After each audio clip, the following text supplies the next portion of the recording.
Hello everyone, welcome to this week's episode of the Larp Pod. I'm here with a Lego Gamer, Hello, everyone. and today we'll be discussing the events of D23. However, we'll talk first through the Supergirl AI disaster. The Lanterns episode 1's out, and we're going to give our reviews on that. So, first we're going to look into, obviously, what happened with Supergirl. Right, we'll start first with saying that the AI thing for Lobo, and basically they put a behind the scenes video out on YouTube, which is actually supposed to be on the physical copy and the bonus features, and apparently it's been taken off because apparently they used AI for Lobo.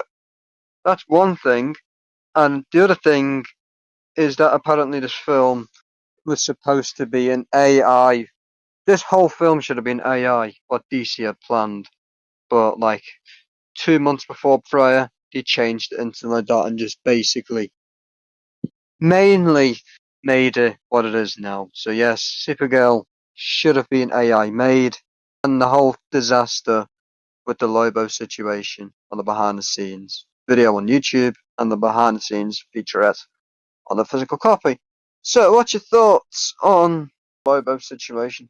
What's your thoughts on it? Because I personally think the design was cool for it, what they went for, but AI generated for a big blockbuster like DC film, like what are DC doing? Because they haven't done enough since 2021, Zack Snyder's Justice League, or The Flash when they used basically CGI AI stuff for that. But what's your thoughts on the Lobo situation? Really, really stupid. There was no reason to use AI because you're adapting something, and it's a lot easier to adapt something because you can just pull from the comics, and there's hundreds of comics of Lobo in them.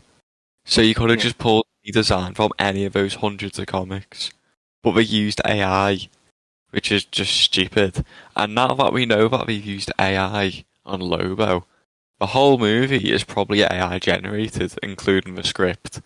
Because we've watched it and it was just mega average. It was not good, really.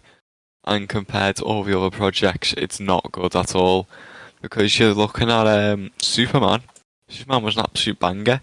And from what I think is, Superman wasn't AI generated, whereas Supergirl was, and then there's your difference. That's why there's been such a massive fall off, because DC decided to use AI in Supergirl.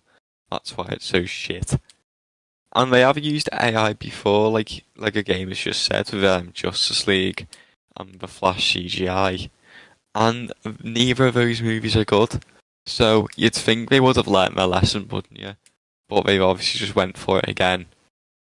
So yeah, those To, kind of my thoughts on that. to be honest, they had about, I think it was 11 or 10 months prior from Superman, what you said before. Superman was a peak film, brilliant film that James Gunn did. But they had, I think, 11 months or 11 or 10 months to craft Supergirl. So what did he do instead? Basically said, let's just use AI for the script. Let's just use AI for the majority of the film to get it out in the summer so people can get to watch a new superhero film. Basically, 11 months after Superman came out. To be honest, it was rushed. I've seen the film.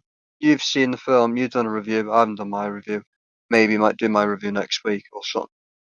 But to be honest, it was a rushed film. Like for about an hour and 50 minutes or whatever the runtime was, you could tell they used so much AI for this film. It was like some of the plot points didn't even make sense for it. It was just use AI for use ChatGPT or use Core or whatever it is to write a script down for a film which is supposed to break blockbuster numbers at the box office, which and we know it didn't because the film flopped. But yeah, to be honest, it was just an AI bloodbath. It was just a full-on stretch. First ever proper AI DC or superhero film I've ever seen. Yeah, well, hopefully they've learnt a lesson and they won't do it again because it performed terribly.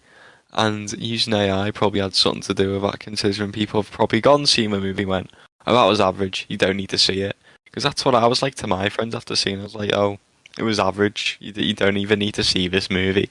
Just wait till Batman Part 2, Yeah, Superman Man of Tomorrow, and you've got the Lantern Show that's coming up. yeah.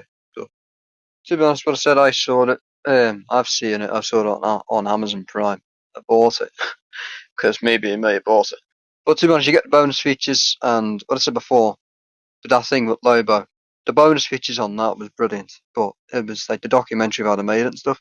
And then I got to that, saw like the whole thing with the AI stuff, like watching the film, said it's crafted AI. And then watching a bit with Lobo, I was like to myself, I can't watch this if they basically said that they've crafted Lobo as an AI version of him.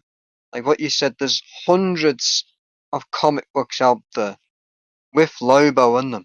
Just basically craft that, put that version of Lobo into this film, and it would have been a lot more better.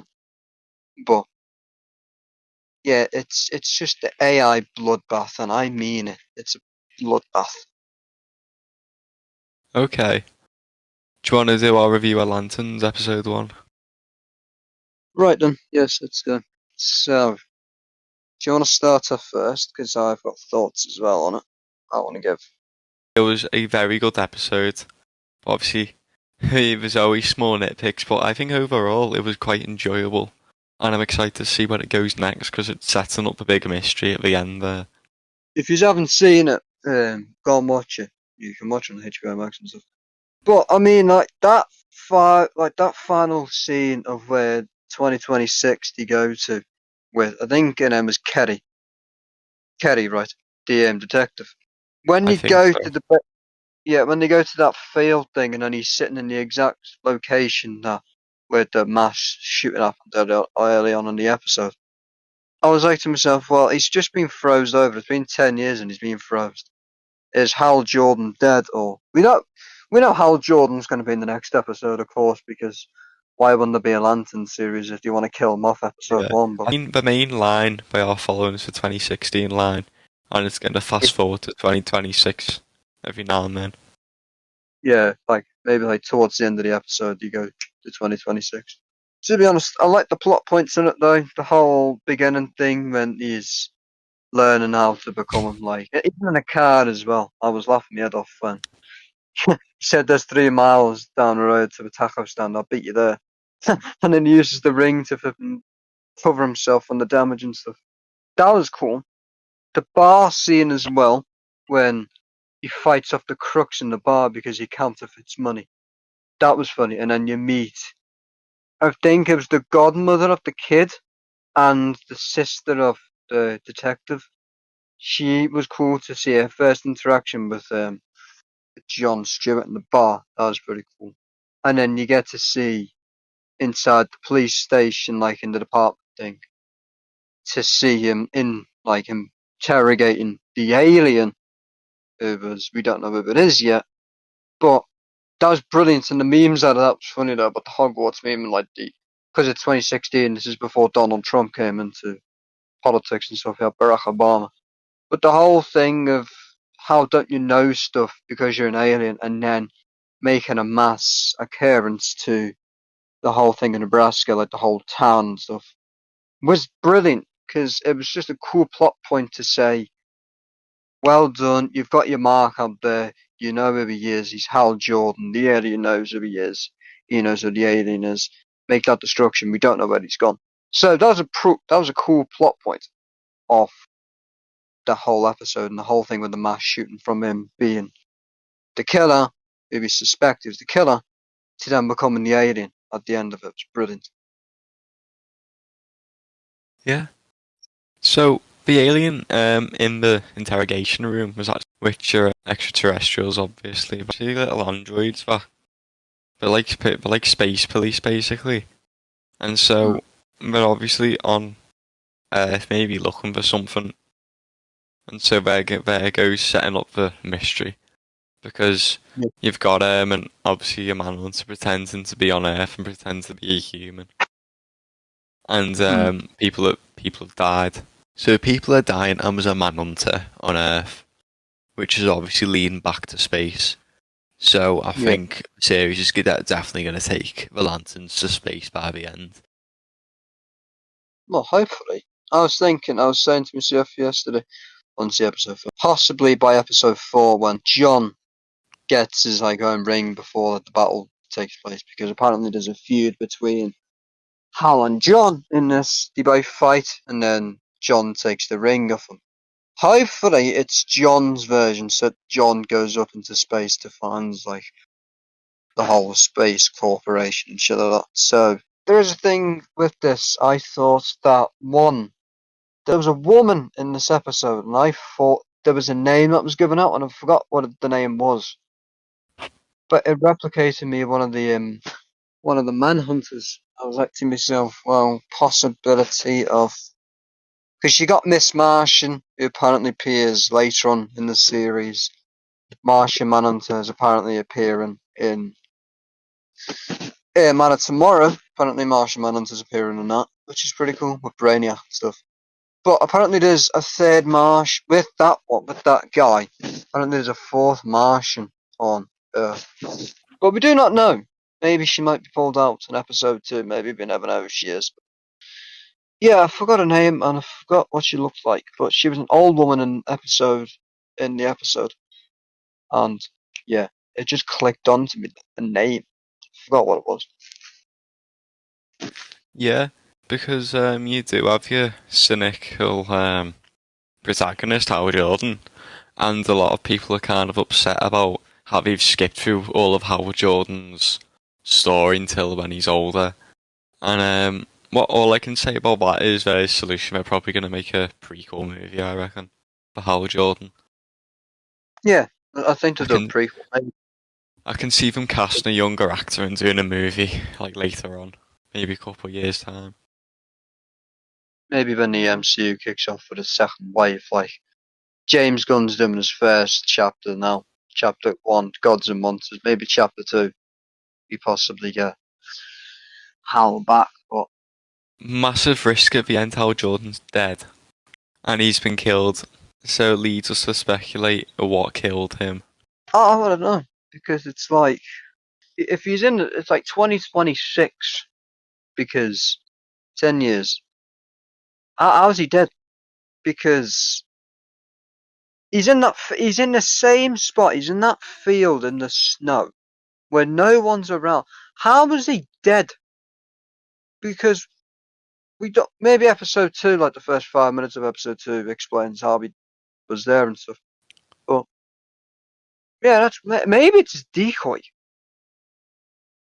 Maybe. Absolutely huge risk are taken. Yeah. But I think it was very, very entertaining because it's obviously there's more for us to watch. It's a massive cliffhanger. And we already have like another cliffhanger with the Manhunters because they're on Earth for vengeance apparently. So Yeah. what have the humans done in space that has angered the Manhunters to come to Earth? Yeah. So it leads you to speculate about that as well. And then you've got I forgot the dude's name, but you've got the militia in Nebraska, and they're the guy, with the cowboy hat and shit. Do you remember him? Yeah. I think I do. I forgot his name. It was the uncle of the family thing, the master thing in the mansion. He was the uncle, I believe. Yeah, he's like preparing like a militia for like war, and so maybe he knows that the Manhunters are on Earth, and he's preparing people for that. Yeah. Because it seems like there's like a war brewing. Like that's like the vibes that it's given, and they're kind of in like the before bit, and then it skips to 2026, and that's like the after. Yeah. So it's like like 2016 is like the steps to war, and 2016 is like the aftermath. I mean 2026 is the aftermath. Aftermath of the whole thing, but that also, one thing I'm going to say, when he went into the house, you could tell the actions of the father, because I think what I said then, the uncle was there in the house because he introduces Hal and John to the father. But when he mentions about the corpse and stuff, the Lantern corpse, and like, oh, all that type of shit, so like the space cadet thing and stuff, it was cool to see the dark side of a father figure going angry about talking about it towards Green Lantern, saying like, yeah, all that stuff that he said to him. But it just went dark because it's like you're saying it towards Green Lantern who's there, and you're saying it towards the future of Green Lantern to don't fuck it up, to basically get all the aliens out and basically just fucking kill all the manhunters and stuff like that. To don't left Earth and the town of Nebraska to live free and stuff. Yeah, it was a bit weird, but that whole family was weird. Besides the Yeah. kid, because the kid I know the kid's young, but the way that he speaks to John when John walks over to him when he's playing, when he's trying to throw the ball through the tire and stuff, and calls him sir. I bet you he's been brought up proper. He's been brought up by an army, like his father. John Stewart got brought up by his father in 1996. So maybe this kid who he walks over to has been brought up by his father to be a part of the army and stuff like that, or part of the like the reaches of the West and stuff like that in Nebraska. But that got me a high topic to talk about. What I also think is, you know, how Hal isn't wearing the suit or nothing anymore. I Yeah. think he must be pissed off at the Guardians for whatever reason. And so you don't know much about that either. Why is he angry at the Guardians? Because I think he's being quite rebellious, isn't he? He doesn't want to wear the suit anymore. Maybe he is dissatisfied with the symbol of the Green Lantern Corps. Maybe they've done something wrong. And then you've got John Stewart, who's quite authoritative and likes authority, whereas Hal Jordan doesn't like authority at all. Yeah, he just wants to be like a man, just himself, not like all that type of stuff. I got your point. Yeah, it's like he doesn't want to be Green Lantern, but then again, he doesn't want John being Green Lantern either. And the Yeah. Guardians has set Hal up to train John up, so it's like he's training his replacement. And so he's obviously not happy about that. And then you have the hologram with Hal Jordan from like 10 years ago. That was kind of this episode, near the episode where it started on the highway with John and Hal Yeah. Jordan's hologram from 10 years ago. And Hal Jordan seemed a lot nicer and a lot better than he was then, if you know what I mean. Like, he used to be nice, but now he's not. I'm wondering as well, when that message came through, he said about the whole mass thing, and that was what he said then. 2006, Hal Jordan was on the decoy thing, but then he said this is 2016 when the thing happened. So 10 years apart, and basically they say about there's a mass shooting in that field thing. How does he know that that's happened? Because basically, from 2006 to 2016, 10 years is a massive difference. It's a whole decade, of course. But getting warned about an attack that's happened 10 years from when the message was sent.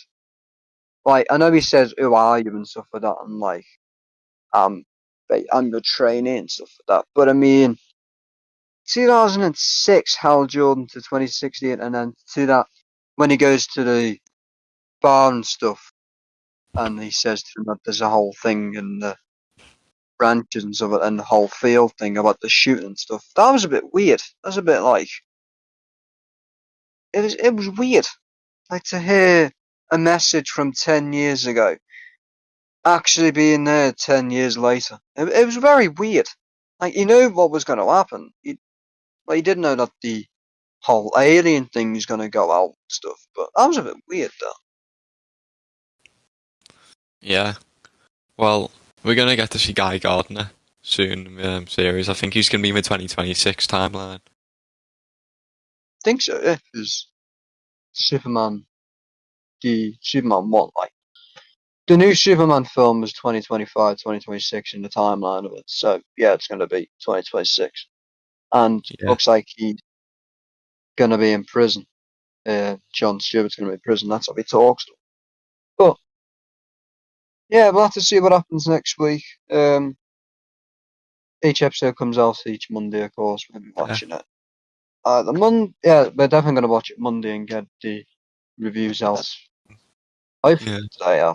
All I'll say on my lasting opinion on the episode is that it was a great story. It was a great opener, but obviously it's really grounded looking. But it raised a lot of good questions that makes me want to watch the next episode, and Yeah. it works very well as a buddy up mystery thriller, and hopefully it gets more sci-fi and goes into space in future episodes. Overall, pretty cool episode. Pretty peak episode coming for episode 2. What you said then, the buddy cop duo thing. Pretty cool how they going for that. Reminds me of watching Yellowstone, because that basically series was a bunch of flipping Western people, and then you had 2 people flipping buddying up together. Can't wait for episode 2. We don't know the name of it. We don't even know how long it is because this episode was 56 minutes. But see what happens next week. Right. Shall I talk about D23? Right, D23 happened last week, and be waiting for other reveals and stuff. Marvel had a big thing, didn't they? What a time for Marvel to flipping announce some shit. But the whole flipping X-Men announcements, we'll talk about that in a minute. Had Ghost Rider, like the date for it, July the 9th, 2028.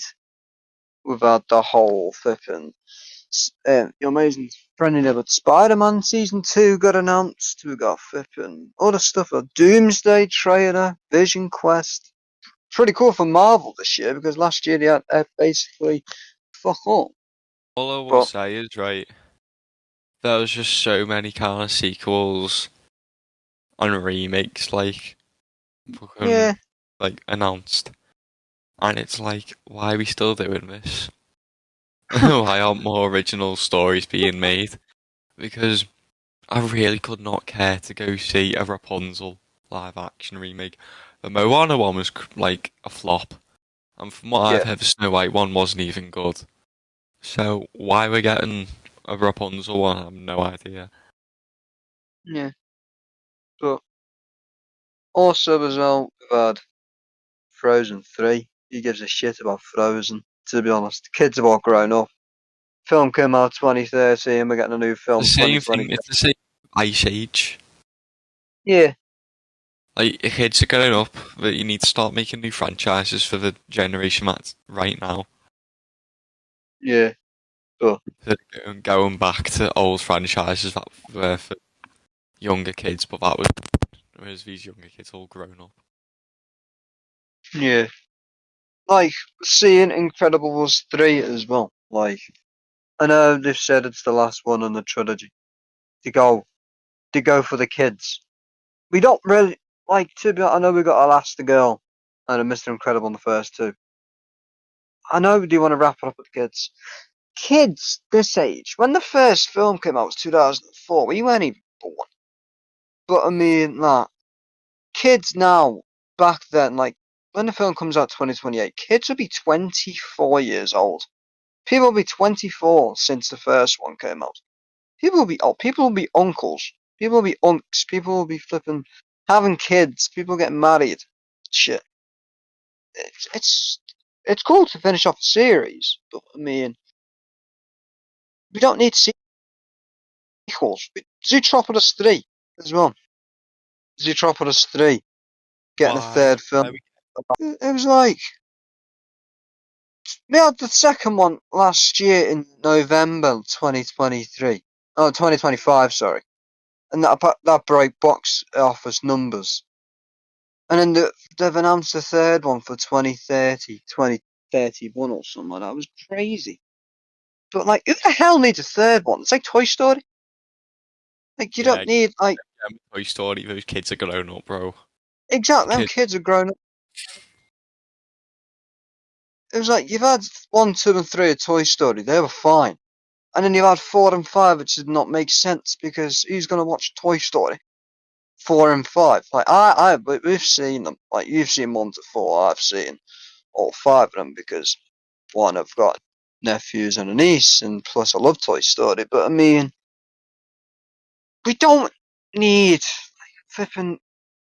Well, I mean, if we get a trilogy of films for like Disney or Pixar, and make them 3, but do not go beyond a 4th or a 5th film because we don't need them. Make it a trilogy. Make it like Finding Dory, Finding Nemo, Finding Dory, Nemo, and then you've got flipping Marlin. Maybe make a Marlin film. That's it. Yeah. But I'll be Well, X-Men casting. I did like the X-Men casting. yeah, I like the X-Men casting. That is out, by the way, May the 5th, 2028. So we have got that out, and then we've got Ghost Rider out in 2 months. So it's basically 2025 all over again, or 2028. But that casting's brilliant, and I'll give it. Oh, we already know who's casted in it. Christopher Abbott, don't know what he's been. He's Professor X. Kit Connor, Cyclops. We knew that weeks before, so we talked about him the other week. Sadie Sink is Jean Grey. We know about her because of Spider-Man. Indy Navarrete is Rogue. What's your thoughts on her being Rogue? Because I've got so many questions and so many thoughts about her. What's your thoughts on that? What's your thoughts on her? Well, she's popular and people like her, and I liked her in Obsession, so she might be able to reciprocate that role in like X-Men, where she's a great actor and she can adapt to any character she plays. So I can Hmm. see her being a great actress in this X-Men movie, and I can't wait to see this X-Men movie because it's a remake. It's exciting, and the old X-Men movies were all right. But I think they're gonna make a really good X-Men movie with a cast they've picked. I've heard people Yeah. say that whoever's acting as Storm needs to Hmm. have a good voice for her. Apparently she has like a deeper voice. Apparently, I think, yeah, her name's Maya Boyd, who's playing Storm. This is her first ever film, or like first ever major big project she's worked on. Because she's never been a massive, like, maybe the big industries or like smaller industry. Getting cast, I know she had to do auditions and stuff for it, but I mean, maybe Kevin Feige liked her and said maybe get her in because maybe her audition was good. But I mean, like you said then, she needs to be a good Storm. She needs to have a good voice for Storm because Halle Berry's Storm and other Storms that we've had in like the whole X-Men films of Fox were brilliant how they brought her in. But as a new Storm, we need to see what she's like and other stuff before we get to see it in this. But Yeah, just a lot of questions flying around this cast whether they're going to be able to put on good performances for these characters. And mm, I can definitely see Kikano Cyclops. I've said this before. I think that's actually a really good casting because he like looks like the character, and it's a Space and Warfare. You can play a serious blockbuster role, and yeah, so I think that casting's definitely great. About the other castings, I think they do look like the comic characters. yeah. The one that we have seen, and well, I just want to point out this: the main guy we have seen, who's the main villain in this, is Adam Driver. Like being when they announced him on that massive screen in the actual set thing of where they wanted him to do. Adam Driver being Mr. Sinister, like they're going for a different take on X-Men. They're going for the comic books, not going for like Magneto. Maybe Magneto may be announced soon, maybe next year, but I mean, we're going for a different type of X-Men mode. We're going for the comics. We're going deeper into the comics of X-Men to bringing out Mr. Sinister, not having Magneto being the villain, or having like Apocalypse being the villain. It's just they're going a different route for X Men. They're going a different route for Marvel. I love it so much. Yeah, man. I love that they're gonna reboot the universe and bring us new like actors and new characters. Yeah, And with the Vision, One Division, they're bringing Ultron back if I'm not wrong. yeah, yeah. And apparently that's had a lot of controversy, that show, because apparently when you said Ultron being as his human form, we don't want to see Ultron as a human form. We want to see Ultron as the robot where he was in Age of Ultron. We want to see him like that. We don't want to see him James Spader on the flipping screen as Yeah, himself, Ultron in a suit, like he's the robot. be quite odd that. Right, before we say anything else, apparently the other things being announced as well. The theatrical slate of Marvel MCU films. This is. Don't think you've seen this yet, haven't you? When the Marvel films are out in 2029. No, not seeing it, so tell us. I will tell you. So, also one more thing as well before I get into this. Avengers: Secret Wars is filming soon. Apparently, they're filming September. Apparently, they're starting to film in September. So we might get a trailer on that in March or April 2027. Yeah. But getting to 2029, May the 4th, which is Star Wars Day, of course, we got a TBA new Marvel film announced. We do not know the name of it, we don't know who's making it, we do not know nothing, but we know the date of May the 4th. So that's one. July the 13th is another TBA Marvel unannounced film. So could they be rebooting the MCU in 2029? Possibly. Maybe a new Iron Man, maybe Nova, maybe whatever. And then November the 9th, 2029 is another unannounced film by Marvel, but possibly one of these films, and it's being leaked and it's being rumored, there's apparently going to be a massive, big film to bring back the MCU to the theatres, to bring back to the cinemas and everything. Apparently, the one on November 9th, 2029, is apparently going to be a huge hit for Marvel. But and then May the 4th and July the 13th, similar to Thunderbolts and Fantastic Four, are going to be the ones building up to the one on November 9th. So, could we see Nova? Could we see any other? Could we see a Spider-Man film in 2029? Don't think we will be, because apparently he's going to be doing Shang-Chi 2, which apparently could be one of these dates. But get me your final thoughts on these dates and what you think they will be. I think will be the May the 4th one. Like, if you had to pick any Marvel film that has not been announced yet, like any Marvel character, who do you think will be? Who to get a movie? I've got to think about that. I would probably say a big character people may want to see on the big screen again. Be maybe Wolverine. Yes, I was thinking that then. I was just thinking, you just clocked up when you said Wolverine. I clocked Deadpool, and I was like to myself, could they possibly release Deadpool and a new Deadpool film in 2029, because it'll be 5 years since Deadpool and Wolverine. That's how Yeah. long they took for. I would love to see Deadpool, maybe a Wolverine film in 2029. But anything else? Any other characters you would want to see? Wolverine, Deadpool, definitely. Be a Black Panther. Something coming out. If they wanted to do more with Black Panther again, if they wanted a new casting and stuff. Yeah. Because Black Panther's another big character. Or Black Widow. I was thinking this. I was thinking Daredevil. Maybe they might. I know, because we've had Daredevil, the series on Netflix. We've had Daredevil Born Again season 3 apparently next year. Could they possibly do what that they did with the Mandalorian, Grogu?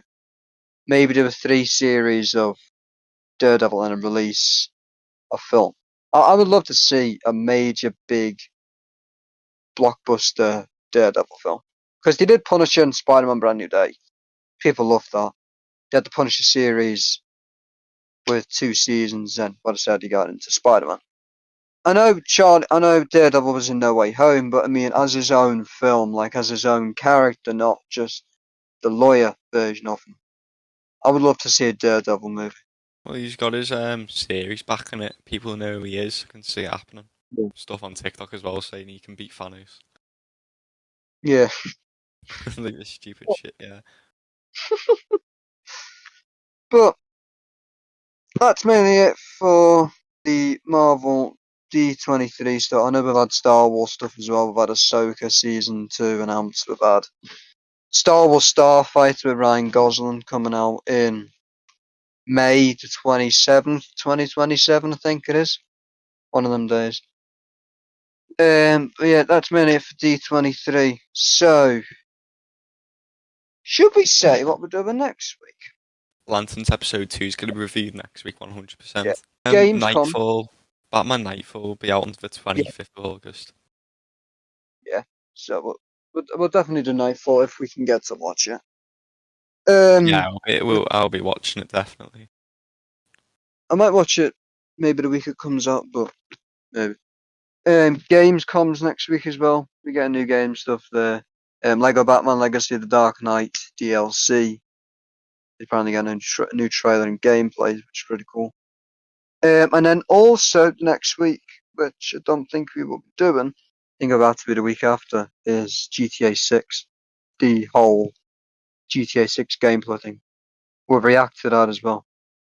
Because that's out Thursday, but I think we'll do that the week after. So, got a lot of stuff coming onto the pod in the next 2 weeks.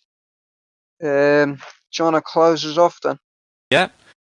Thank you everyone for watching. Make sure to like and subscribe. Catch us next week with me and Lego Gamer. Say goodbye, Lego Gamer. See you all next week, guys. In the next one.